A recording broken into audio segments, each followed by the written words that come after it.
CGTN's Chris Ochamringa. He's in Kinshasa live for us. Chris, tell us more about this peace deal signed in Ituri province by 6 armed groups.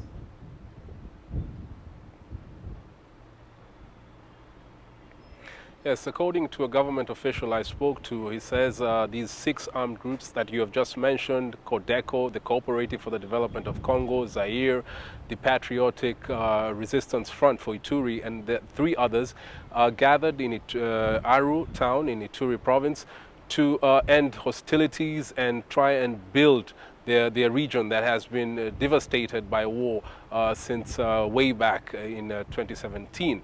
And what happened is that 4 of these groups signed the peace deal, and we're told CODECO, which is one of the most notorious of these groups, pulled out of the deal, and they disagreed with one of the rival groups from a different ethnic group. You know, CODECO is largely made up by a farming community known as the Lendu, who have had this long-standing rivalry with another community of herders known as the Hema. So they disagreed about these issues that the leaders, the civil society organizations, and the United Nations peacekeeping mission had been trying to resolve.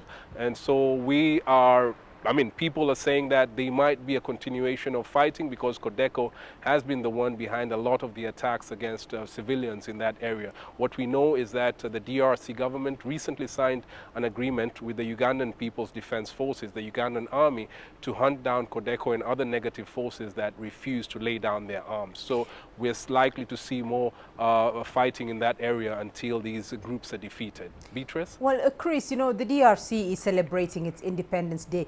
Do the people in Eastern DRC, though, feel they have much to celebrate?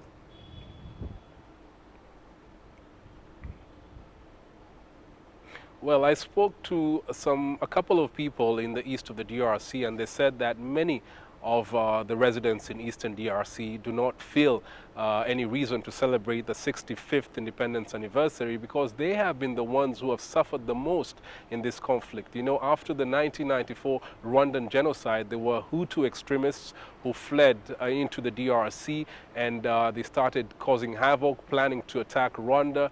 Rwanda decided to send its troops to hunt them down. Uganda also supported them, and there was a lot of killings. The United Nations estimates about 5 million people were killed, and 7.3 million have been displaced since that time. So these are the people who are, have borne the brunt of this conflict.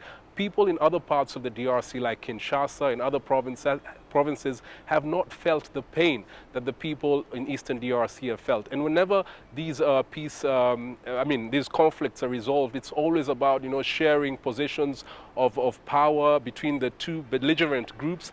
And so the people on the ground are the ones who have really suffered and have come out with nothing. So many people feel that this is not a reason to celebrate this independence. Beatrice? Well, that Independence Day celebration is coming just days after another peace deal, the one between DRC and Rwanda, has been signed. So what's the mood on the ground on what this means for the DRC and peace in the DRC?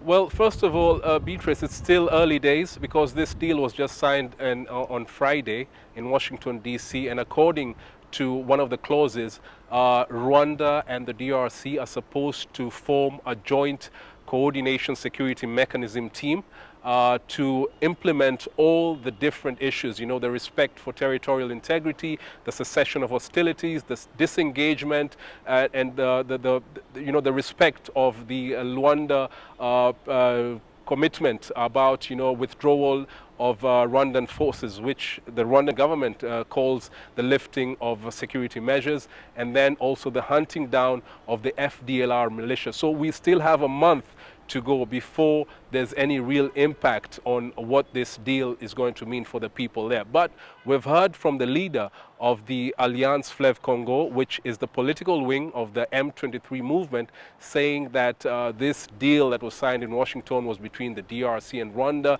They are more focused on the Doha peace process, which is being led by the Qatari government, and they're saying that they hope the government will sit down, hold direct talks with them, and heed to some of the demands. So Congo is still not yet out of the woods. The rebels are still in control of all the areas that they have captured so far in North Kivu and South Kivu. And people in that area, you know, are really hoping that this peace accord that was brokered by the U.S.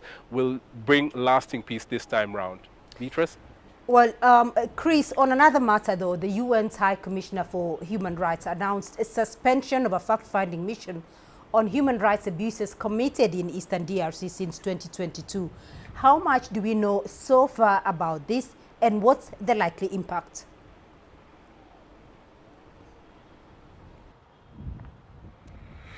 Yes, the suspension of this investigation was announced by the director of the United Nations Human Rights Council, Volker Turk, last week. He said that in February this year, the United Nations Human Rights Council decided to launch an investigation into massacres, rape, sexual violence, and summary killings that were carried out in two provinces in eastern DRC,